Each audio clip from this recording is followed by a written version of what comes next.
This is a 1969 Sunbeam Alpine, very, very rare car in the United States. The Sunbeam Alpine was essentially a coupe version of the Sunbeam Arrow.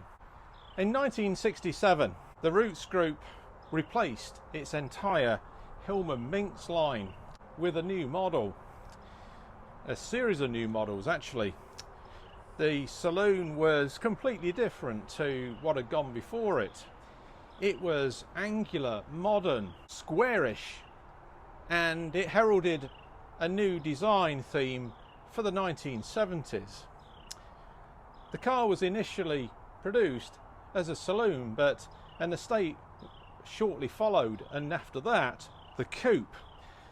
The coupe was based on the estate, in fact. It was about 4 inches longer than the saloon, and it used the same tail lights of the estate and rear valance, but the rest of the body was completely unique to the car. These coupes were sold under the Sunbeam brand, which was considered the sporty brand at the time. The saloon was sold in the States as a Sunbeam Arrow, Arrow being the generation that this car belongs to. While worldwide the coupes were Sunbeams, in Europe, well, in Britain in particular, there was two versions. There was the Alpine and the Rapier. The Rapier was more luxurious. It had a twin carburettor engine, whereas the Alpine had a single carburettor. It had a different dashboard. Altogether, it offered up greater luxury.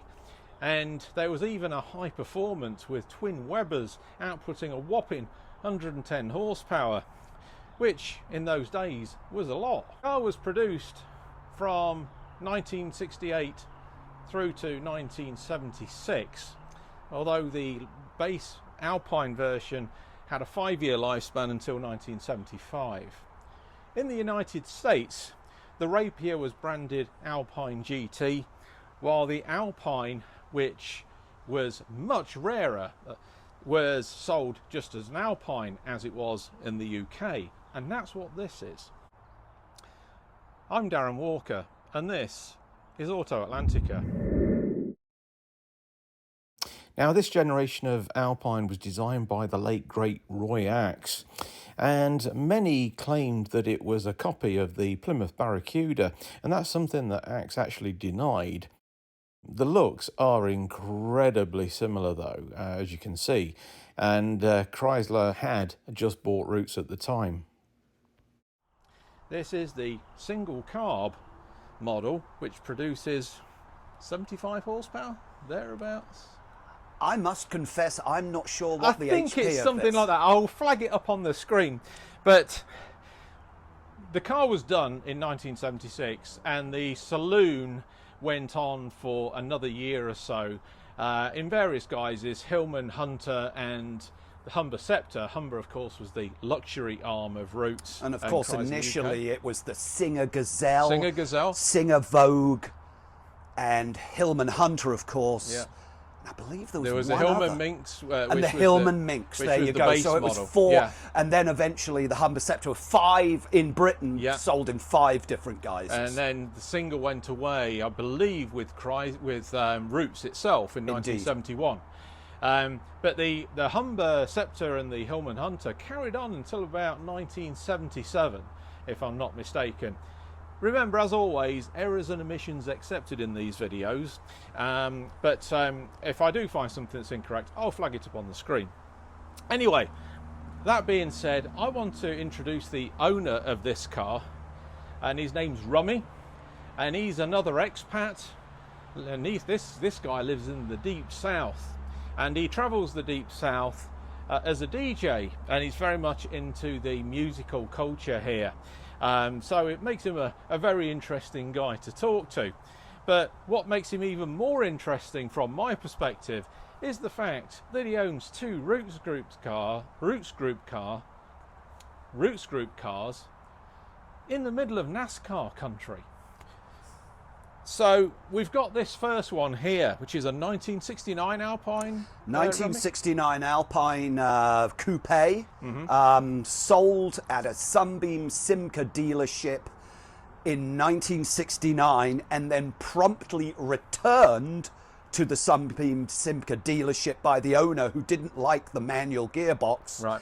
It then sat in the basement of the closed, defunct dealership for 30 years. Wow. With about 1,000 miles on. And that was in Pennsylvania, you said? Mountjoy, Pennsylvania. Mountjoy, Pennsylvania. I'm going to see if I can do a bit of research on that dealership, actually, and if I can find any, I will bring it up on the screen. So how did you come across it? How did you find out about it? Well, I'm a long time Chrysler Corporation addict. I have owned over 30 Chrysler Corporation products. And I owned a 1960 Plymouth Fury for 27 years. I was really into the big tail fins.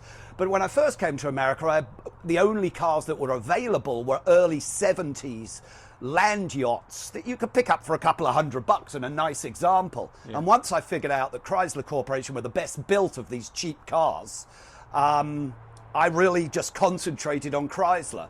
About 5 years ago, I switched it up and said, well, I'm English, I like Chrysler. Why don't I start investigating Chrysler United Kingdom's imports into America? So I started searching for a Hillman Avenger, which was imported for 2 years into America in order to compete with the Pinto and the Vega, the new subcompact. Chrysler Corporation wasn't interested in developing their own because they'd already bought a British company that was selling and producing a subcompact in the American parlance, and they renamed it the Plymouth Cricket. So I started searching for one of these. Well, these are impossibly rare. Yeah. And I was searching for over a year before, on Hemmings, I came across this. And I was like, I'd completely forgotten these cars existed. Right. And what a pretty car. Yeah. Built to compete with the new Ford Capri. Yeah. Probably sold 1 to every 20 Ford Capris. Because the sedan was even rarer, the Sunbeam Arrow that was super, sold super in rare. Canada Yeah. quite successfully. Yeah. In America, absolutely impossible. I've never seen one. Right. You know, but in LA, I have a friend who is Iranian who owns 4 of them. Yeah. And actually rents them out as wedding cars in LA for Iranians who are getting married. He's a wedding singer. Yeah. His name's Varan Singer. He's Yeah. a beautiful man. And yeah, he is my go-to man for the Arrow cars in America, because he knows everything, knows how to get all the parts. Yeah. And yeah. Well, he's home from home with that. So yeah, I bought this anyway. one, and then literally 2 weeks after I found this one, I found this one. So, given that it's so rare, was it a case of acquiring it because it was a Roots Group product, Rummy, or was it the fact that it's just so unique in the marketplace today, or a bit of both? I decided I wanted this car when I saw it in Hemmings. I saw the description of it. I could see that it was incredibly low miles, but I didn't know how low. I didn't know the history of the car. It didn't have any description like that. Strangely enough, the man who was selling it in Hemmings is an antique car dealer in Atlanta who's Iranian. Yeah. And he just stocks strange cars. Yeah. He bought this at auction because after 30 years sitting in the basement of the defunct dealership in Pennsylvania, the car was finally recommissioned and sold to a collector in Nashville, where it sat in a warehouse with 100 other cars for another 20 years. So I bought it with 3,600 original miles on it. Right. So it's essentially, you open it up, you can smell the new car smell. It is a time capsule. Yeah, it really is. What have you done to the car since you bought it? I have installed period correct Ross-style wheels on it that only really came with the H120. And I like the white walls too. Yes, and I just love the look of the Ross-style. Since the Ross-style was introduced on the Cortina Mark II in 1966, as a child in England, I was obsessed with Ross-styles. Yeah. The first car I saw them on was a VX 490 by Vauxhall. I thought it looked fabulous. My dad had a Victor at the time. So yeah, I installed the Ross-style wheels. I removed or had removed at my favourite upholstery shop the browned out plastic inlay, chrome inlay that I obtained, of course, from East Kent Trim Supply Company in East Kent. And I also had to change out the starter motor because that went bad almost immediately. The water pump went bad almost immediately. And then the master cylinder and all the cylinders went bad just from sitting. So I've basically replaced everything that needed replacing. Now this car, hopefully, can drive to California tomorrow if you'd like. And you are planning to sell this car, is that I correct? have this car on the market because, as you can see, it is stored undercover in a carport. This is not good enough for this car. This car needs a climate-controlled storage. I love showing it. All I do is drive it to shows. People are knocked out by it, but it's time to move it on. It's time to move it on. Okay. Right, well, what we're going to do with this car is we are going to take it out for a bit of a drive. We're also going to do a shoot as well for Classic Retro Modern magazine, and I'm hoping to get behind the wheel of it and probably do a slow on the driveway thing, because that's my style.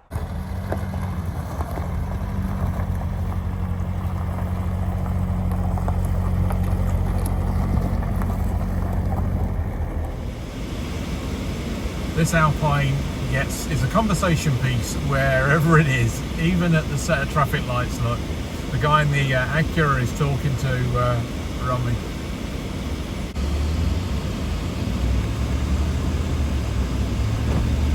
So we've come to a cemetery for a number of reasons.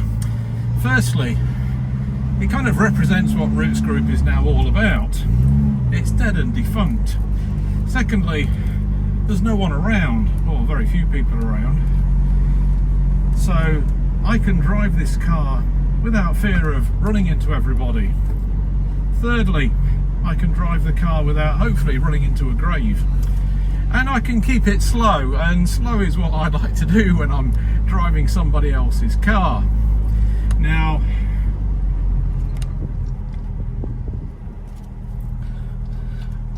what I really love about this car is that it feels like brand new. Obviously there's no power assisted steering, and that takes me back a few decades.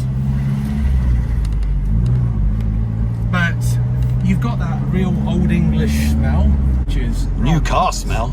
It's very much a new car smell, but it's beautiful. But it's a new car smell from the 1970s, not the 1990s. You feel like you're in something cool. I don't know if you remember that old Roger Moore movie where he played sort of a split personality. There's two versions of him. I'm trying to think what it was called. The Man with Two Lives. That was it. And Roger Moore said it was his best work.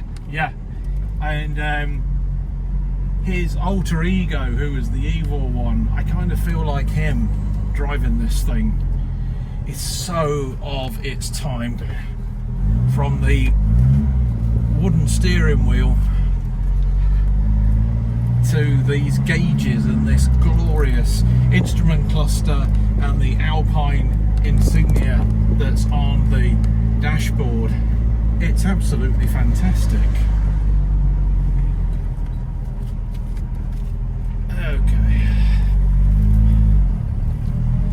And what's nice as well is you can get to a very low revs and just keep it in second around these bends. And I'm not going into any other gear other than second.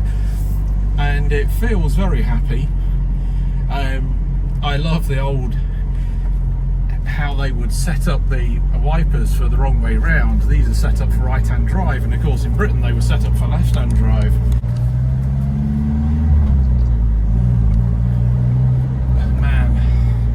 I wish I had the room. I would love this car.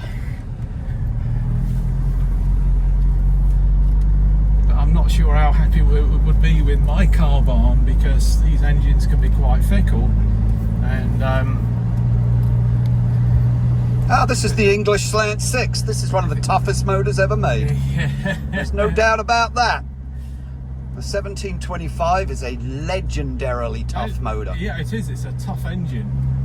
I wish I drove my cars more than I was able to drive my cars more than I do. All right. But it feels, I mean, it feels like this would be an absolute blast on the motorway, this thing. And this is just a single carb car. You can imagine what the dual carb is like. I can handle a British car. Can't handle it, can you? Can't handle it. Look, I've got family that are from North London. Must be Arsenal. But yeah, it's been an absolute pleasure driving this car, and I have to thank Rummy from the bottom of my heart for letting me do this, and also coming down here and spending some time with him to begin with. I'm Darren Walker, and this is Auto Atlantica.